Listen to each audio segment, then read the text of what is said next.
Play Park.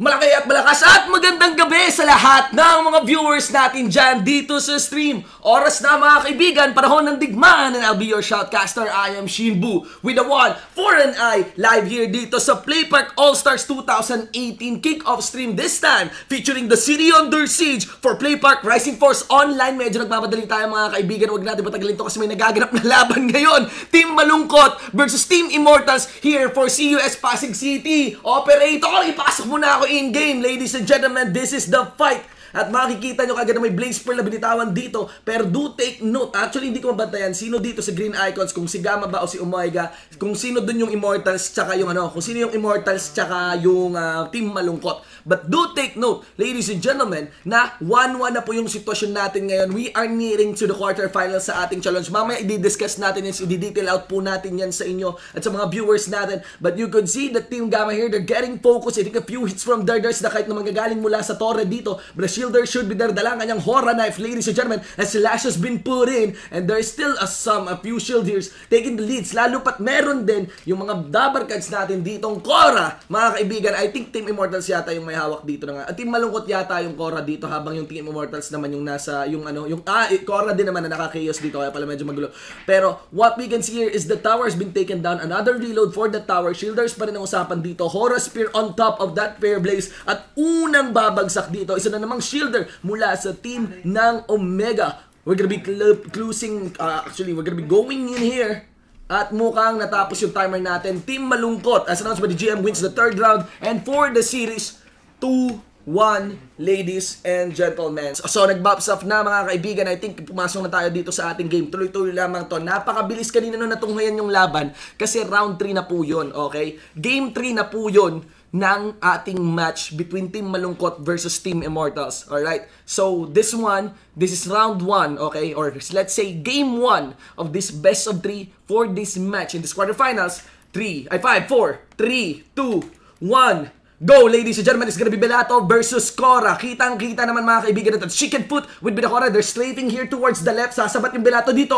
Unang lapag ay isang catapult mouse. Shielders into the front line. Tansyahan lamang mga kaibigan. Una nating nakita nakapagbigay kaagad ng torre dito ang mga Bellato, ladies and gents. Whereas, kinakas pa lamang, nagdadeploy pa lamang yung tower ng Cora. The tower of the Cora should be available. It's already been destroyed. So far, wala tayo nakikitang tumutumba. Hekit kaagad ang summon na Anonymous na binigay dito. Dalawa mga kaibigan. Where does the stun will come in? There's also the Shielder. He is almost in kill range. Was able to regenerate that one as well. Lots of hit from the Venoms ng mga Archmagus natin dito from the backline. Still not seeing anyone also onto the side. There's still another tower. Kung mapamali ng galaw sa Gedli dito, ang Bellato forces, they can be tagged here by the Cora Epochal Tower. And there, makikita mo si BW dahil mula dito sa may team Rise A. Can they make it? Can they close the gap? That's still the Shielder. Actually, yung mga saboteurs nila and also their range are taking their distance. Do take note na wala pong Chandra dito. Bawal ang Soul Chandra dito para sa side ng Bellato. Lapit dito. I think this might be a Paladin Knight. Naka-restrain siya. Hindi siya pwede maglagay ng skills. Nasa lapitan yung ating catapult bow trying to destroy these towers here. And you could see kung saan nilagay sa bawat pwestuhan. Yung mga torre ng Cora dito. Still not gonna be seeing anyone facing the ground. Git-gitan. Unang bumagsak ay isang membro ng Chicken Pit Gang. Unang sigaw yun, ladies and gents. Still, yung torre ng Cora dito ay belong-belo. Mukhang gamit na gamit ng Bellato ang kanilang mga shielders. And another pressure into the backline na paluhod, ladies and gentlemen. Second member gets plucked out here mula sa Chicken Pit Gang. Doon napapamali. Pag nilabas yung Hora Spear, ibilis, napakabilis ng shift ng focus ng squad ng Bellato dito. At nakakatawa rin yung ginawa ng Catapult Mao. Hindi na sumama doon sa laban. Rather, what they do, what the Catapult Mao would just do is just focus onto the towers. What a strategy, ladies and gentlemen. Only 2 members make that 3 members remaining for the side here of the Chicken Feet Gang. And they would clap onto the, maybe the third kill that they can look up to. Is already in kill range. Was forced to equip his shield, ladies and gents. And si, ito naman, okay, dalawang milis pa rin natin dito na papapayal sa mapashield. Pero again, the timer, you have to take note of the timer. they're not able to kill someone, lalo pat nabura rin yung backline nila, mga bumibili na lamang sila ng oras dito, pero medyo check that sigurado ang panalo dito ng Bellato Union Forces. Rise A against Chicken Feet Gang, and Chicken Feet Gang is having the hardest time with their life. Spin slice once again, can again another kill range, pero walang effect na lalabas doon. Ikatlong kill na ibagsak dito ng Bellato Union Forces. They are after the fourth member of Chicken Feet Gang. There's also the net. I think there's a weakness as well on top of the entangle. Ladies and gentlemen, another blaze pearl for that one. Cloud chop sa likod. And also some Terran force attack doon na ibinitaw dito sa ating last shielder. Isa na lamang natitira at mukhang matik giveaway on as the GM has announced that it's gonna be Rise A that will take that first victory. So buffs up has been called, ready has been called. Let's get into the game. Round 2, do take note. Rise A 1-0 best of 3 series. Oh, napahinto sa bilang. Si GM Jojo, ano nangyari? Ayun, 2-1. Okay, go. So good, mga kaibigan. What should be the movements here of Team Rise A. Chicken Pit Gang, they are behind by 1-point score. Setups ng tower kaagad dito. Unang nilapagay ang catapult mouse. Laban kaagad, inagresibo kaagad dito ng Chicken Pit Gang. Sa harapan, nagbitaw kaagad ng epical guard tower. Can they protect the tower though? There's another tower into the backline, ladies and gentlemen, just to punish this minis. Mukhang hindi nila naprotektahan yung una nilang torre. Maybe not a few hits from that one. Where's the focus part? Nagalaw ng Chicken Pit Gang yung backline dito, mga kaibigan. But the hills are there. It's just too much. They're touching the two Chandras here into the backline. Duting no na hindi yan pala Chandras, mga kaibigan. Hindi yan Soul Chandras. Wala pa rin tayo nakikita unang patumba dito. Pero again, I'm not so sure about the focus and the FFR of these two teams. One thing's for sure is that these two mages here, again, bawal pala ang cross-class dito. So pure mages po yan. Is that talaga napapanish sila. The big question here is where the Inanas as well. I'm very curious about the Animus. Hecate is not available. They're just rotating up just so they can set up the towers. Galaw muna. Yun ang sigaw. Red Isis is there for the DPS. Napatumba yung isang Archmagus dito ng Chicken Foot Gang. This is not good. That is a lot of damage removed here for Chicken Foot Gang. And there's still another Seal the Hecade para makipaglagay yung stun, pero malaking kawalan to para sa kanila. Isang mages na lamang natitira. Kailangang mapamali ng Bellato Union Forces para makabawi sila dito. Medyo sa podet, masakit yung catapult now. Humaharap. He would go directly into this guard tower at doon talaga alanganin ang sitwasyon at may lamang dito ang Bellato Union Forces. Sabi nga ng Bellato Union Forces, mukhang lugi daw sila kasi wala daw Soul Chandra, pero mukhang iba yata ang sitwasyon ngayon, lalo pa nandito pa rin ang Khora. They try to go for the backline, may be able to destroy this wow, naka-shielder, nag-shield pa rin yung mage, mga kaibigan, kahit wala tayong cross-class dito, mga kaibigan. There's also the buff to be removed here by CW5, pero again, do take note, already 2 members not good from Chicken Pit Gang is already removed. That 2 members are the mages, and I think easily this game 2, this round 2 will go to Bellato Union Forces Rise A, mga kaibigan. In-announce na yan, in-announce na yan ni GM. So nicely done there. I think Team Rise A, if this is a quarterfinals, we have a Bellato Union race going for the semis. On to the game. Okay? Sige, let's go. Akresha versus Akresha. Pouch Martinis versus Cancer Gaming. Buffs up has been called, so let's get into the game. Isa to sa mga gusto kong mapanood, mga kaibigan. Do take note na itong mga players natin is yung iba dito, I think most of the consuls of the Akresian Empire came from Delta. This is Cancer Gaming 4, 3. Habang meron din council na magagaling mula dito sa Pouch Martinez. Okay, 3, 2, 1. Mainit na to, mga kaibigan. Shielders into the front line. Ano magaganap dito? Dito sa Gedli, medyo may pumupwestong launcher. Okay, deploy kaagad ng siege. Unang pwestuhan. Nako, mga kaibigan, napag-iwanan yung isang launcher dito ng Cancer Gaming. Doon na pamali, mga kaibigan. At buwag-buwag ang Cancer Gaming dito. Primitive, rather, Pouch Martinez, they're moving as one clearly and easily. The pressures are on, and these millers are just picking up their backlines, their DPS one by one. The towers are set as well, at napakabilis lamang trinabaho ng Pouch Martinez sa dalawang membro dito ng Cancer Gaming. They're still trying to take this fight. Only 2 members already remaining. 1 million, 1 spec, ladies and gents. This is very unlikely. They're just focusing on the specs, and in I think less than a minute, Pouch Martinez would do short work against meron pa palang isa dito, may isa pa naman natitira dito. I think the Gladius yata to, or Warder ng Cancer Gaming. Cancer Gaming will follow this round 1. Pouch Martinez takes 1-0 in this best of 3. So let's go. Okay, let's get into the game as the buff stuff has been called by the GM. 1-0, and it's gonna be Pouch Martinez. Pouch Martinez, mga kaibigan, that has the game lead on this best of 3. Okay, ready? Called ni Jojo.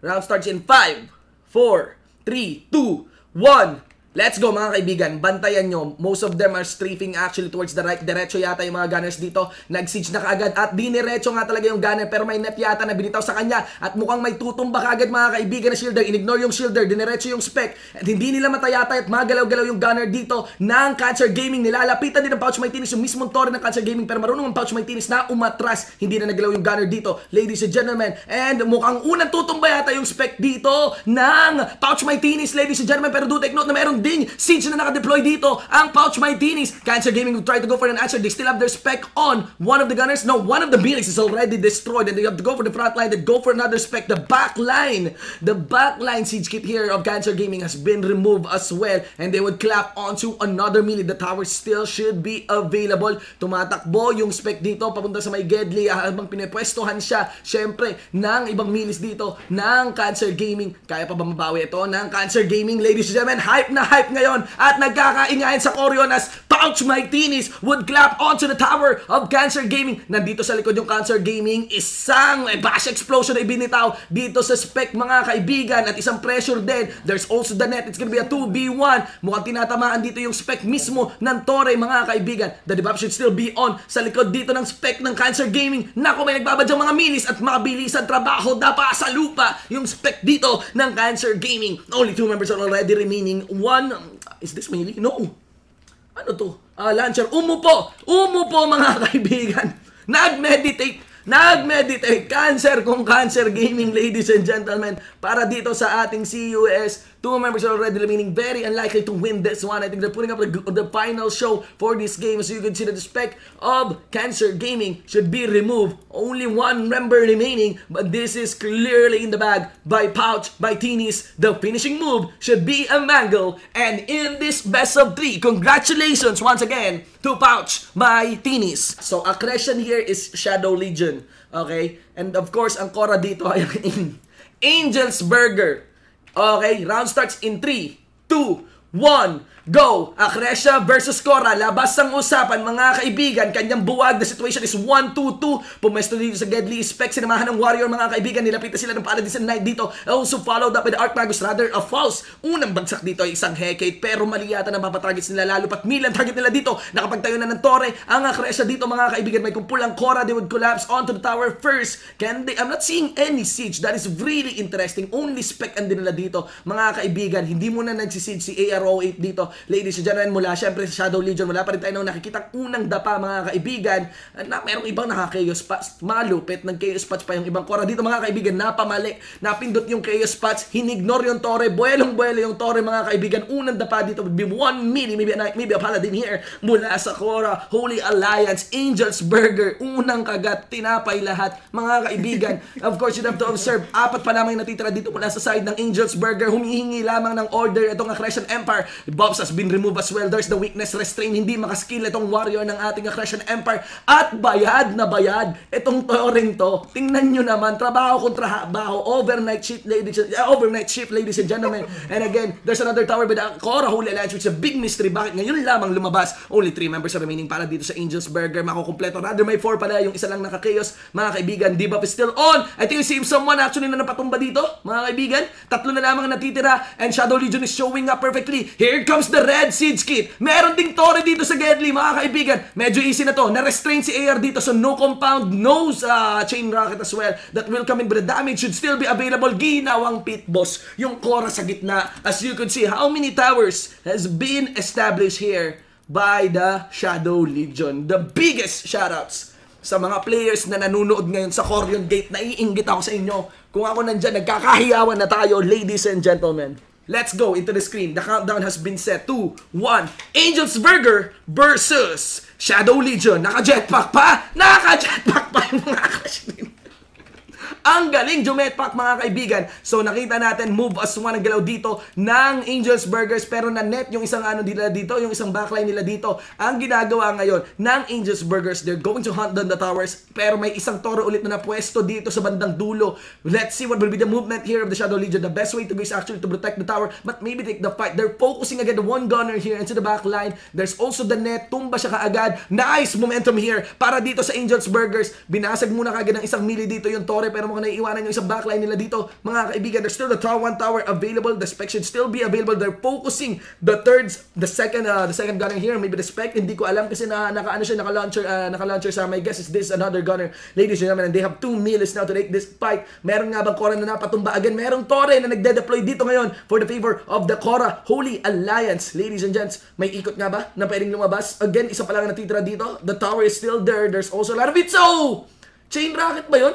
Hindi yung chain rocket. Torre lamang mga kaibigan. It's really weird. Hindi ko nakita yung chain rocket na yan. But still, okay, so there is the defensive stance here na nanggagaling mula dito sa ating battle leader, ladies and gentlemen. And wala pa rin siege na lumalabas. Do take note for the ratio of the teams here. 4 versus 4. Magigitan at mainit ang laban dito. Isang bash explosion ang pinunta dito sa torre, pero hindi yata pinapansin ito ng Akresya kung sino man yung pumapasok dun sa torre nila. What they want is maybe to go for the gunners. As you can see na yung spec pa rin ay nakatayo pa rin. Again, that is one of the skills ng specs dito where he will go on stasis. He will receive a slow, mga kaibigan, but they would clap on maybe onto this mage into the backline. Another one will ride onto this Aura Spear. Nasa kill range yung isang spec, nataya siya at napamali ng atras. Lalo pat ang haba ng range ng torre ng Cora dito. Tatlo na lamang na Akresya nang natitira. Will Angelsberger push this to a 1-1? O overtime nga ba sila sa franchise nila, mga kaibigan? Basag dito yung torre ng Cora na naman. Another from the Hora bow dito ng ating gunner. Wala tayo actually makikita ng isang gunner. Even the siege that was deployed. As you can see that they're getting pluck one by one, mga kaibigan. Only 2 members are already remaining. These are the 2 milis, and this is the classic strategy for Rising Force Online to really just left the milis, the tankiest members for the last time. They can easily clap on. What the melee want is to actually protect this tower. Medyo pumuesto, naglagay ng shield.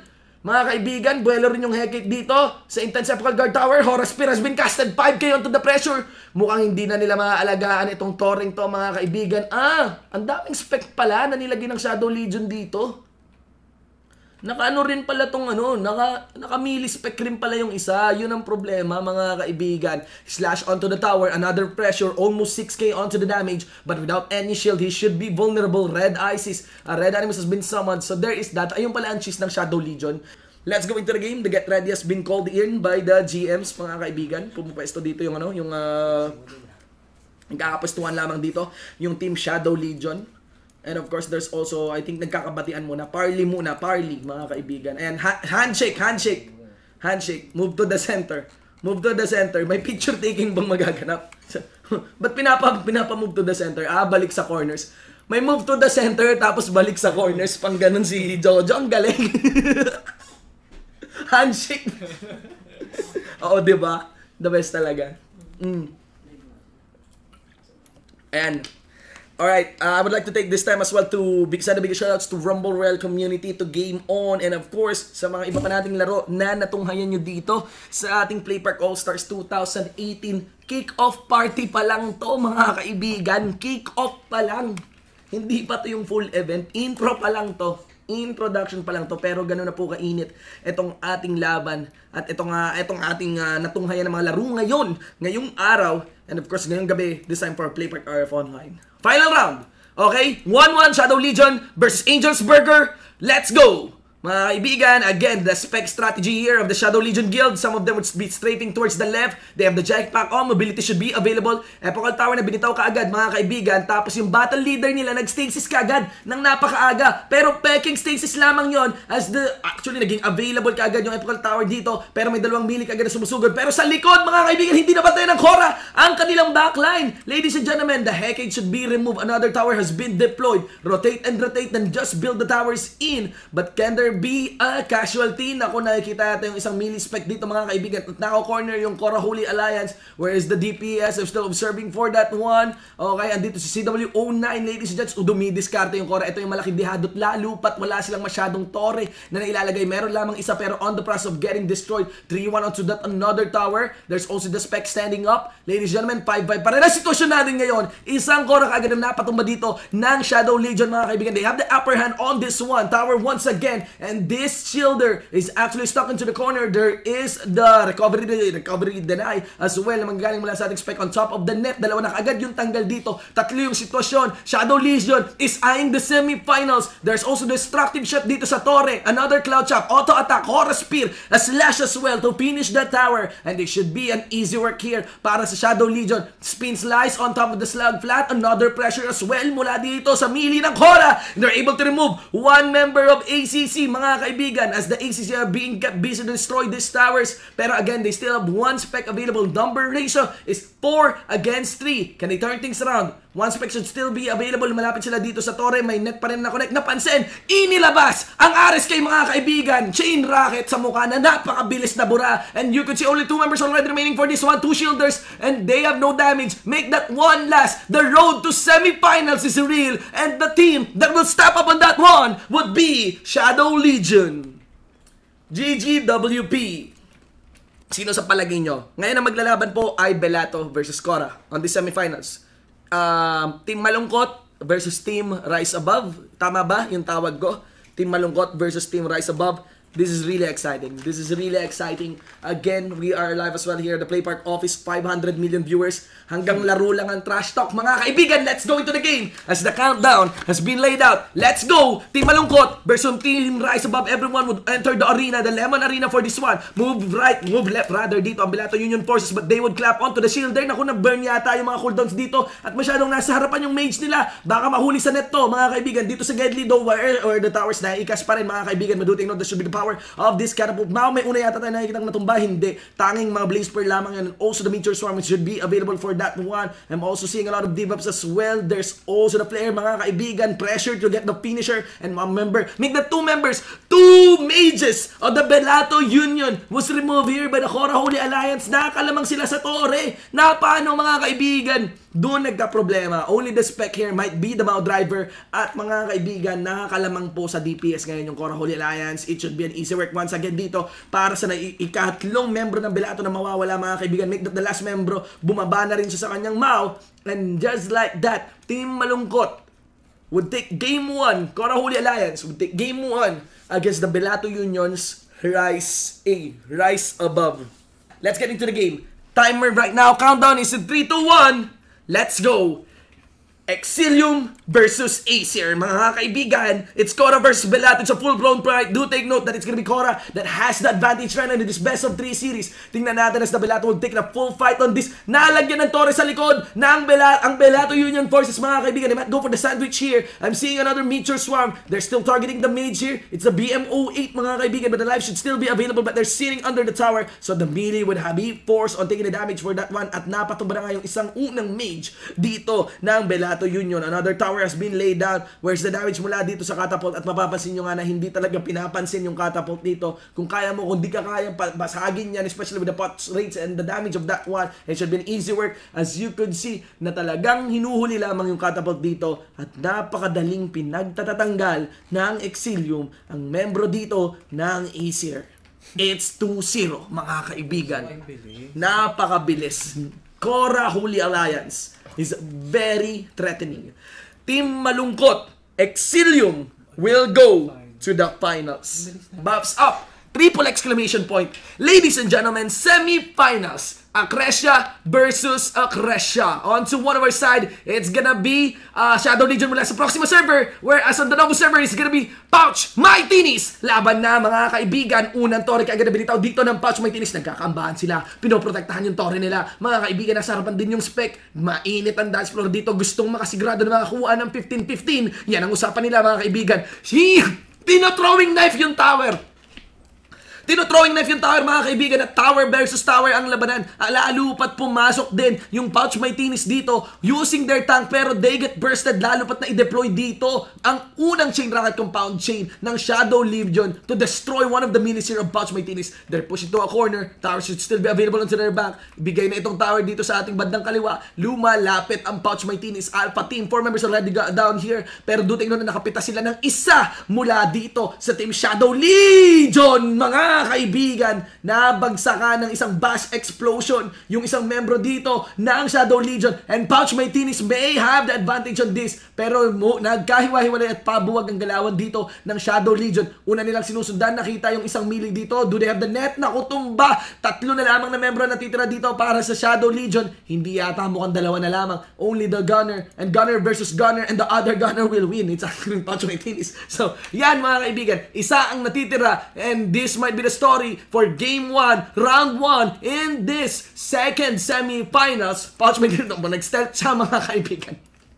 Nag-stealth, nag-beam saber din as well. But this is easy work for Pouch Martinez. And they would take Game 1 in this best of 3. 1-0 Pouch Martinez versus Shadow Legion. Let's get into the game. Nag-buffs up na, ladies and gents. Again, tingnan nyo naman. Tingnan nyo po naman itong Shadow Legion. Tingnan nyo, parang Power Rangers. Oh. Naka-jetpack ka agad.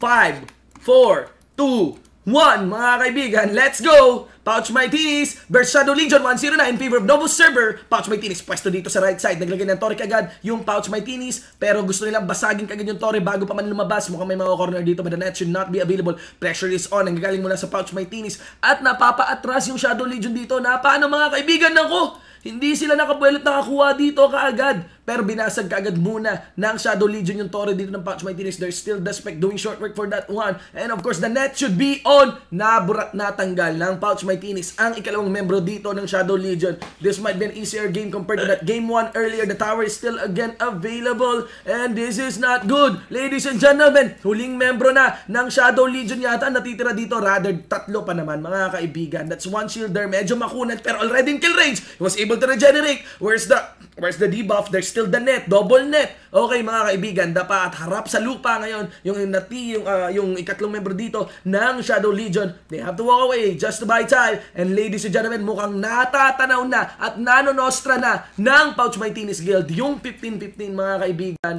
There like 2 members is still available para dito sa Shadow Legion. I think nag-stasis yata dito. Ito nga melee spec ng Shadow Legion. Pero amoy na ng Pouch Martinez yung 15-10 LMs na going for the runner up, ladies and gentlemen. It's a matter of time. Inaantay lang nila matapos itong stasis na to. Kinukumusta siya? Okay ka lang ba? How's your weekend? There's the debuff as well. Okay lang yan. Okay, so there's the net. Mabilisan compound chain kaagad. Inabangan na ng Pouch Martinez. 2-0 mga kaibigan. 2-0 mga kaibigan. Gets the win against Proxima Server Shadow Legion. Ito ang una nating CUS. Okay, so finals, ladies and gentlemen. First game ng ating best of 5 on this side. We have Exilium mula sa Cora Holy Alliance Novus Server. Whereas on to the other side, we have Pouch Martinez mula sa Accretion Empire, Novus Server as well, who will take the victory onto this much-awaited CW. Joke lang. CUS, City Under Siege ng Play Park RF Online. Sobrang exciting.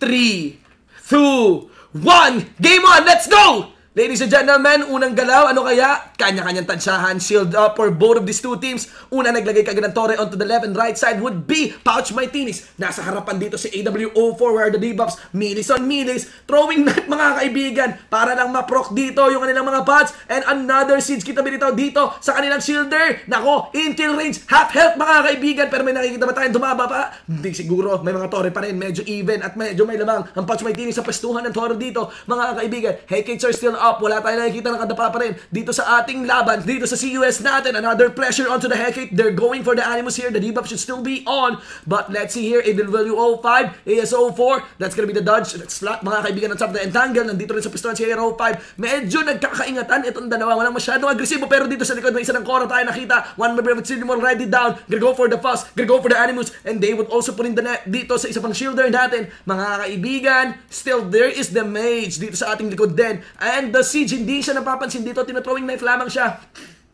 And he has the free hit all his life. Ngayon pa lamang napasok yung restrain dito. He would go down. Nachungkin niya yung dalawang Torre dito na naipasok. Tatlo na lamang natitirang membro dito. Rather make that, I think tatlong member. 3 versus 3 mga kaibigan. Pouch Martinez versus Exilio. Medyo close fight to. It's a 2 versus 3. Make that a 2 versus 2, ladies and gentlemen. Git-gitan. Lapit sa torre dito yung dalawang aggression melis, ladies and gentlemen. They still have 2 towers here. And both of the melis are available for this. This might be hard. He's stacking up a lot of hits mula dito sa dalawang torre. Magiging mahaba ang laban na to. This might escalate to a sudden death. He's still tanking up na rin. Nako! Napasobra sa attack dito. He receives a mangle under the 2 towers here. When only one member remaining. Pouch Martinez may win this one. Very likely to win this one by Hairsplit. 1 versus 1 with the great one. Mga kaibigan, what a round 1. Mga kaibigan, who will take the win on this one? Sinong mapapamalay? Sino ang mas mahunat? Dalawang shielders.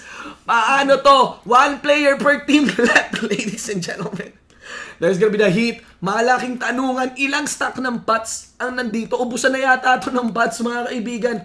Even in the condition of a sudden death, kailangan may isa pa rin mamatay dito. Maybe they base it on the timer ng unang natumba. I don't know, ladies and gentlemen. But this is gonna be really weird. No one wants to gamble. No one wants to gamble. That is a 20-15 LM that is on the line. And winning that round 1 should be important. Another throwing knife para madiskardahan at mabasag itong isang torre. Dahan-dahan. Nakapagtayo siya ng torre actually dito. Oh my God. Ano pala siya? Tower builder pala siya. Malaking problema to. So kailangan niya basagin din yung torre nung kabila. Pero by the time na naubos yung naubos yung torre ng Akresha dito, wala na siyang chance makabawi onto the tower count here. You could see how many towers are being deployed here by that one last remaining member of Guild of Exilium. Ladies and gentlemen, if I'm not mistaken, there is a limit on the distance or merong range limit ang mga tower dito. Hindi ka pwedeng mag-build ng torre na tabi-tabi. Oh, especially coming in from the same person. Pero sige lang, tinatrabaho ito, I think that's a horror knife na hawak niya. Okay? He's still there. He just make sure na gusto nilang makuha gusto nilang mabasag itong torre. Pero mukhang may call na yata yung GM dito. Another shot for the tower. It's been removed after deploying, ladies and gentlemen. The ice is to still be available for this pulse. Nagtataka ako. Sorry pakicorrect nga ako. Pulse ba to?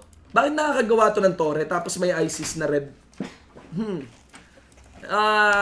Pa-explain sa akin. I think this is valid naman. Pero I'm really curious na merong SMNorth to tapos kaya rin maggumawa ng torre, mga kaibigan. That is really weird in its own. Pero well, ganun siguro sa Korra, mga kaibigan. So you just need to put in the DPS. It's still quite awkward. There's gonna be the Horror Spear, mga kaibigan. Cloud Chop on the first. The shield is still up 2 towers and being held on dito ng Exilium Korra Holy Alliance. At patakbo na lamang itong natitirang member ng Pouch Martinez in a very close fight.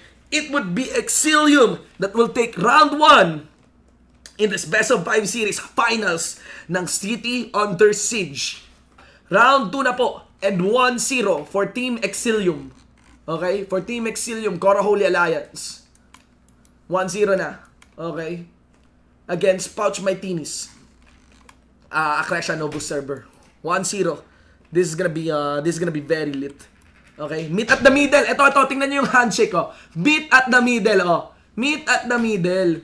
Naku, hindi lumalapit yung Exilium. Meet at the middle. Center muna. Ayan, center muna. Oh, handshake. Handshake tayo, mga kaibigan. Oh, diba? Oh, luhod, oh, diba? Oh, bow. Balik sa corner na. Oh, diba? Diba? May ganon. May ganon, oh. Formalities. Matuto kayo. Ganyan dapat pag CW by GM. Nilagay talaga. Bobs up! Bobs up! Let's go! Ang saya ng ating CUS.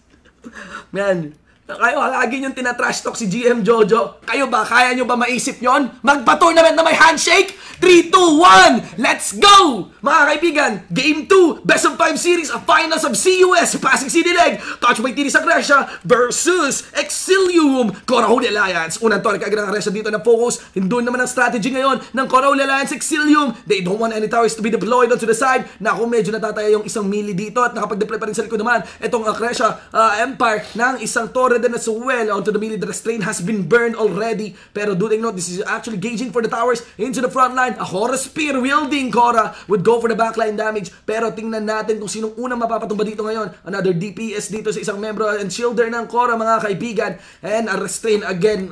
I don't advise na malagyan na restraint ng isang warrior, lalo na kung may hawak tong shield, mga kaibigan. The heck it is there, dumidiskarte pa rin. Throwing knife lamang sa papunta doon sa mga towers. Etong membro ng Pouch Mighty so far wala pa rin po napapatumba. I'm not so sure. At this rate, I'd give this sa Cora na naman. Kasi nakakabuelo yung mage nila sa likod. Kailangan magalaw yung mage sa likod. Ayun na nga po, doon nadali. Luminipis po ang depth gauge ng mga shielders natin, mga kaibigan. It's 4 versus 5 right now sa sitwasyon natin dito sa ating CUS. Ladies and gentlemen, and Cora, Exilium may get some pudding on this. Lalo pat kinukulang. Excuse me. Dami kong nakuha ang hangin. Lalo pat kinukulang ang ang Kresha dito ng kanilang pang frontline. Kill range naman dito para sa isang membro ng Pouch Mightinis. I think that is a spec. Only 3 members already remaining, mga kaibigan, and they may have some freedom. Exilium that is to go near. Lalo pat nakakuha sila ng advantage onto the tower count. Not to mention the advantage as well onto the remaining alive members. Pouch Mightinis here. They have to utilize the distance, the towers as well, the range, the footlong range ng mga tower dito. But that should be an easy work as well mula dito sa mga shielders natin. A debuff can come in mula dito sa spec. Is there any pressure? Dineploy na yung siege. Kinakait siya dito ng isang torre, mga kaibigan. He may go down. Hindi, actually, iniinda niya yung sakit talaga ng torre dito, mga kaibigan. Pero wala yatang naipatumbang Cora doon. Lalo pat napatras pa rin. Despite the red siege kit has been burned, it's still a 3v5, ladies and gentlemen. And as long as the spec should be alive, this might be nice for them. Pumupwesto yung isang spec dito na makapagbitot, makapaglagay ng torre. But there's also some cooldown on that one. They're standing to their last one tower. Hawak nila dito, horrible, mga kaibigan, to get that rage advantage. Ladies and gents, I'm not so sure what are the buffs na kinakasan nila dito, kung may epekto nga rin ba yung reach doon sa horrible. Ang alam kong gumagana lang yan sa siege kit, mga kaibigan. Horus Spear, hinawakan ng melee dito. Nako, okay, ni-restrain ka agad siya dito, na-cure naman ka agad, ladies and gents. So, medyo tansyahan to. Pero again, there's a time limit sa kada round natin. And the advantage here should fall onto Exilium. Okay? May torre pa rin na natatouch dito. ISIS may go down. Oo, tumba yata yung ISIS dito. Yeah, balik yung ISIS, yung Shield ISIS dito, mga kaibigan. And tingnan natin kung lalapit nga talaga yung Cora. They would fully commit to get the kill on this one. Na-snipe ng Blaze Pearl. Etong torre na to. Isang pressure na lamang kailangan for that 127. And that tower has been removed. Can they reload up? Another restrain onto that one warrior. By the time na nag-deploy ng siege na ako, mga kaibigan, hindi yan makapag-cast. And isang spin slice AOE. It will connect. Ladies and gentlemen, only 2 members remaining. Doon na pamali after the deploy ng siege dito ng Pouch Mightinis. They would be working onto the spec. Hindi na kailangan makapag-stasis and onto the final and remaining member of Pouch Mightinis Guild. A restraint once again should be available on top of the Blaze Pearl and also the Venom Cast, mga kaibigan. There's also the Ice Arrow yata yun, Ice Shot, mga kaibigan. Pero madali na lamang to, ino-auto attack na lamang another Cloud Chop to determine the winner of this round 2, 2-0. Exilium, Cora Holy Alliance, Novus server. Game na tayo, meet at the middle na ulit by GM Jojo, mga kaibigan. Okay, ready? Makikita na natin ang unang legit champion talaga ng taon for Rising Force Online. Buff Staff has been called. Again, mga kaibigan, ang Team Exilium po ng Novus Cora Holy Alliance already is at 2-0. Pouch Mightinis still sitting at 0 points, ladies and gentlemen. This already match point para sa Cora. Can they take this victory? Let's see. Let's see, mga kaibigan. Again, ang solid ng PvP na ginagawa ng Pouch Mightinis kanina sa mga laban nila. Pero there's might be an inherent advantage talaga ng Cora. I'm not surprised. I've seen a lot of RF online tournaments and so far Cora talaga lagi. Mataas ang chance nila. We are waiting for the summon. Hecate. So, naka-cooldown yung Hecate. Hindi nyo ba pwede i-reset? Hindi nyo ba pwede i-reset yan, mga pre? So, we're waiting for the Steel Hecate to heal up. So, nag-heal up lang yun, yung Hecate natin. Baka may shoutouts kayo dyan. Baka may shoutouts kayo dyan. Okay, Bobs up. Available na yata. Okay, I think available na yung Hecate. Antayin na lang natin yung countdown dito. Pero again, we're sitting at around 600 million viewers. So again, eto na. 2, 1, Round 3, ladies and gentlemen. Will this be the championship to be taken in by the Cora Holy Lions? Malalaman natin. Unang agresibo dito ay ang Cora Holy Lions. They might target first this tower that's being deployed. Binigay lamang yun ng ACC that go for the rotation. Una nilang hinabol ay ang Toro ulit. Ikot lang ng ikot sa mapa. Yun ang strategy, mga kaibigan. Ikot lang, ikot lang. Masaya to, mga kaibigan. Kung sino lang ang mapamali, wala nang gusto mag-gamble, paikot-ikot lang tayo dito sa mapa natin. Yun ang sigurado para mahuli yung buntot ng kabila. Pero again, there's the stun ha. Dito madadali sa stun yan. Ako, baka mataya itong isang mili natin. Will he receive a net? Pinoprotektahan niya yung Torre dito, mga kaibigan. Gusto na nila yata pumabuwag. Ladies and gents, there's another tower. Once again, the shield should still be on. Nagpaiwan siya. Okay, at nagpalit siya ng armor. Nag-launcher siya, no, mapanganib to para sa kanya. He will receive a lot of block. The damage should not be on. Pero i-giveaway yata nila itong huling membro. Entangle is not there. Walang net. Nako, may net mula dun sa isang knight. Paladin, ladies and gentlemen. Does he have the stages on? He will go down bago niya maikas yun. Nako, this is not good. Hindi nakasagot dito kagad yung Pouch Martinez, mga kaibigan. And Cora Holy Lions can easily move in as 1 unit, 5 members advantage ngayon. Can they turn things around? Nakikita sila at pwesto lamang dito sa kanilang Torre mismo. Yun na nakikita dito ng Pouch Martinez. No, we'll have to observe. Okay, lumalapit lamang yung mga shielders nila along with that tower as well. That should be in range of this Cora tower. Then maglagay pa ulit dito sa may bandang kaliwa. It should be dangerous for the Accretion Empire. Pouch Martinez. Nawala yung Torre. Mabilis, okay. Nabura yata yun kagad, mga kaibigan. So, at least there is the siege kit.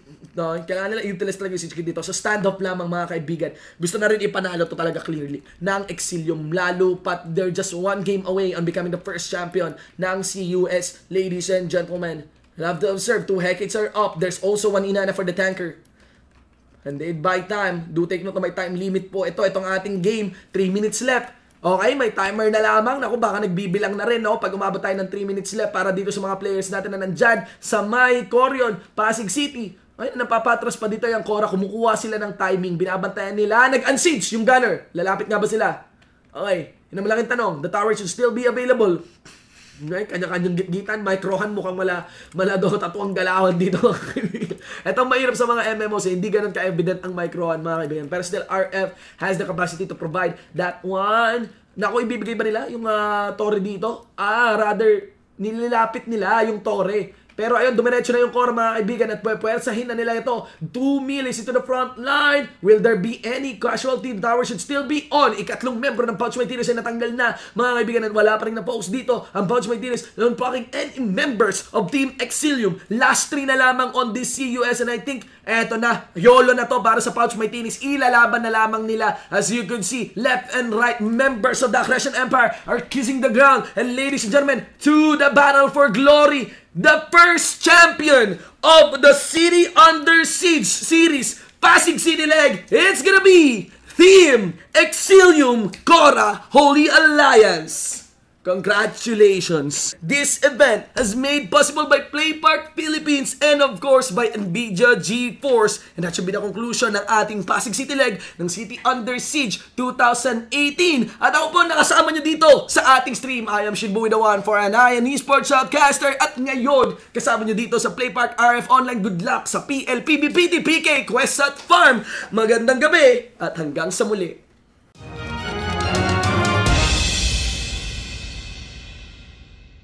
Play Park.